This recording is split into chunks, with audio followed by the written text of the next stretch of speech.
Fair and balanced now, the view from Senate Judiciary Committee member, and he is always on everyone's short list for Supreme Court Justice himself, if he were so interested, Mike Lee. Senator, very good to have you. Thank you. You probably heard Senator Manchin talking about, look, we should honor this tradition of 60 votes. I'm paraphrasing here. But I've heard from other Republican senators say, you know, this is a brief opportunity that we could fill a number of Supreme Court appointments with young men or women who could, tip the balance of the court for decades to come.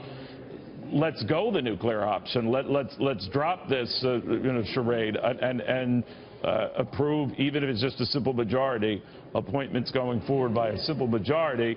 Because if we do that, we've got the court going our way for decades to come. You say what? Well, first of all, I say let's get this nominee confirmed, and we're going to do precisely that. Secondly, I'd point out we've got a lot of tools at our disposal to get this nominee confirmed. The first is to just get him confirmed. Let's not have the Democrats filibuster him. They don't have to do it, and I think they ought to participate in confirming him. Well, how does that work? If only one, I understand, Senator, if only one wants to filibuster, and right now one who's given no doubt that he will is Senator Merkley of Oregon, who says it's going to be payback for the way Republicans treated Merrick Garland, President Obama's Supreme Court choice to replace Antonin Scalia. But is that true? Is all it takes is one to filibuster, and it's filibustered?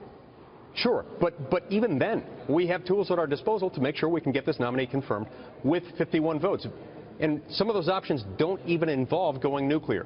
Rule 19 of the Senate rules can be invoked consistent with something that is called the two-speech rule, whereby the number of speeches that can be given by each senator on that topic, on that particular nomination, is limited to 2. And as long as we remain in the same legislative day, which in the past has happened for sometimes months at a time, you can eventually exhaust the right of any senators wishing to speak on that nomination. Eventually, you get to the point where there is no cloture. You get to a 51-vote confirmation vote, and we get the person through.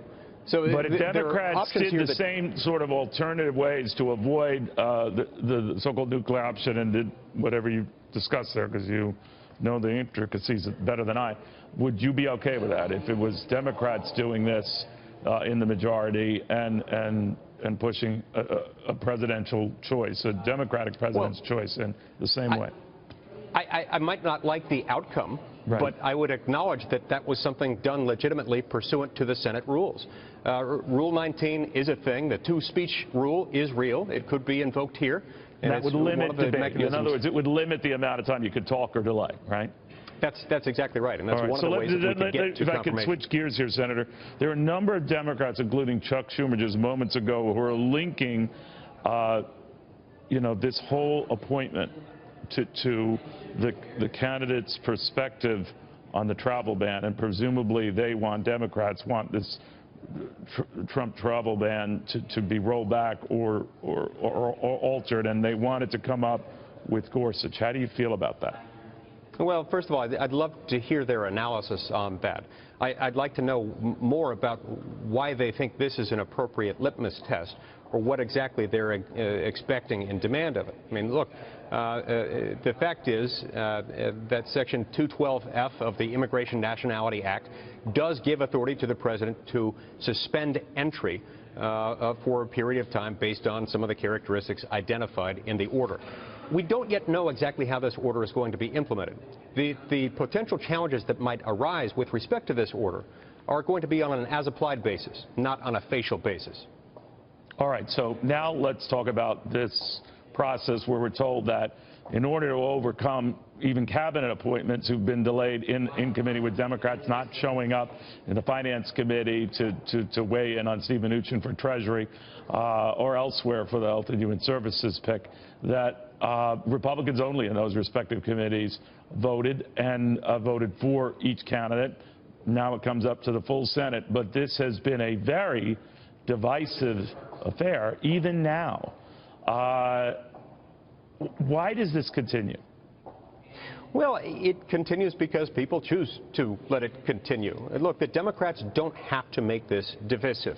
That doesn't mean they have to vote for every single person nominated by President Trump.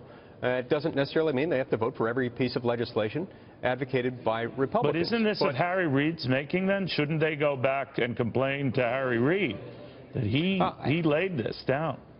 Absolutely, and this is one of those things that they should have considered at the time. The fact is that they nuked what we call the executive calendar. They exercised the nuclear option on the executive calendar, and they themselves set in motion what has led to this, and what has led to our ability to confirm these cabinet-level nominees at a 51-vote threshold.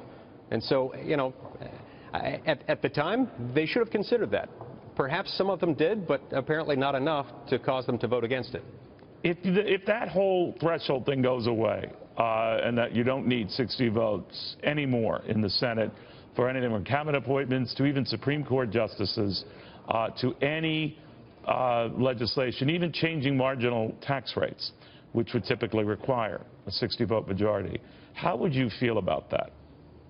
There are some real risks associated with that. The Senate has been known, whether rightly or not, as the world's greatest deliberative legislative body. I would like it to continue to be that. And there are very strong reasons why we need it, especially with respect to legislation. The cloture rule that you're describing, the 60 votes required to end debate, is something that allows members the opportunity to continue to debate and offer up amendments, improvements, to make legislation better before it's passed. So I think that would be a real loss if we got to that point. So you would urge your Republican colleagues for the time being to avoid it at all costs? Yes, I will, and I do. Okay. Senator, great seeing you again. Thank you very, very much. Thank you. All right, Senator Mike Lake.